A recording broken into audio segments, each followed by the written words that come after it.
Čaute ľudia, dneska som si pre vás pripravil novú sériu videí, takzvanú Modrokého show. Aké videá sa v tejto showke budú nachádzať? Budú to nejaké fakty, budú to také obyčajné vlogy, o ktorých si budeme niečo hovoriť o nejakej téme alebo tak. A po prípade nejaký taký môj názor na nejakú vec. A na dnešnú prvú časť som sa rozhodol vybrať takú veľmi používanú, často používanú vec, ale za to nie peknú. A to je klamstvo. Každý z nás v živote raz klamal. Povieš, že si neklamal, tak klameš práve teraz. Na budúce už povýšime teba. Bracho, na moju podporu sa môžeš vždy spoľahnúť. Áno, presne tak. Aj tieto vety sú klamstvá. Česť výnimkám. Klamať, to je asi možno jedna z najľahších vecí. Dobre, teraz mi tu niekto napíše, že hej brácho, ale poriadne oklamať to není také ľahké, to musíš vedieť, musíš mať rozum na to. No lenže klamať vie každý, ale vie niekto z vás zistiť, že váš kamarát klame? Nie?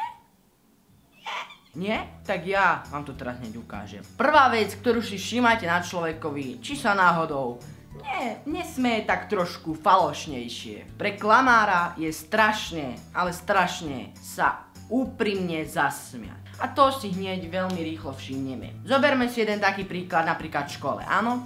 Máte spolužiaka a máte učiteľku. Učiteľka hovorí vtip, spolužiak chce z toho predmetu jednotku, aj keď ten vtip vôbec není vtipný, alebo ho proste nepochopil, lebo je retardovaný debil, tak sa začne smiať. Haha, detičky, dneska vám poviem taký nový vtip, ktorý mi povedal dneska môj manžel. Chcete ho počuť? Áno, to som rada.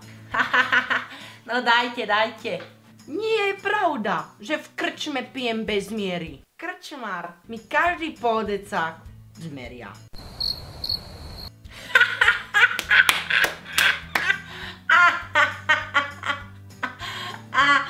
Pani učiteľka, najlepší vtip ever. Peťko, máš jednotku? Jo! Pomohlo to! Druhou takou vecou je neobvyklá doba odpovede. Buď to je strašne rýchlo, tá odpoveď, že proste ten človek nedopovie ešte ani otázku a on už naň odpovedá, vtedy tam nám už niečo nehrá. Taký ten druhý prípad je, že sa zakokce. No to zvykne byť vtedy, keď tú lož nemá dopredu pripravenú. Hej, že proste ho prekvapíte, nečaká to a vy sa ho opýtate, že čau synák. Čo si dneska dostal? Jedna, fakt, jednotku. Peter? Ty si fajčil.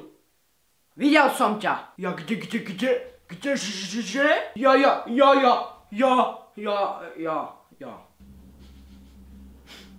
Nedostatok alebo nadbytok slín. Proste ten slintač, jak sa volá ten pes, bulldog. Všímajte si aj jeho ústa. Buď prehltuje, keď má pri sebe vodu, tak rýchlo pije, lebo má nedostatok slín. A keď prehltuje, tak má jasne, že nadbytok slín. A niekedy si začne ešte, že dostal si 5. Čo? Kdeže?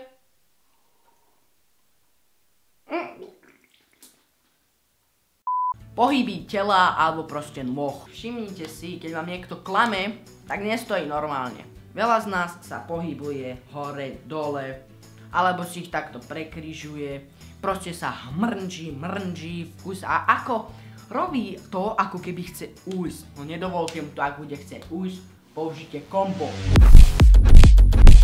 Keď klame, pozerá sa do očí. 75% ľudí z nás si myslí, že sa do tých očí nepozerá. Musím vás klamať, opak je pravdou. A viete prečo? Lebo ten človek, keď je trošku múdrejší, sa už len naschvál bude takto pozerať, takto sa bude pozerať do vašich očí. A každý si myslí, že keď sa vám pozerá do očí, tak neklame. Že keď sa vám niekto neustále pozerá do očí, robí nejaké pohyby nohami, sliní ako bulldog, má takýto úsmev, je to jasný klamár. Tak, toto boli také menšie bodíky, také menšie vysvetlenie, že nemáte klamať. A teraz, na koniec tohto videa, si poďme dať také menšie citátiky, poďme na to. Pravda.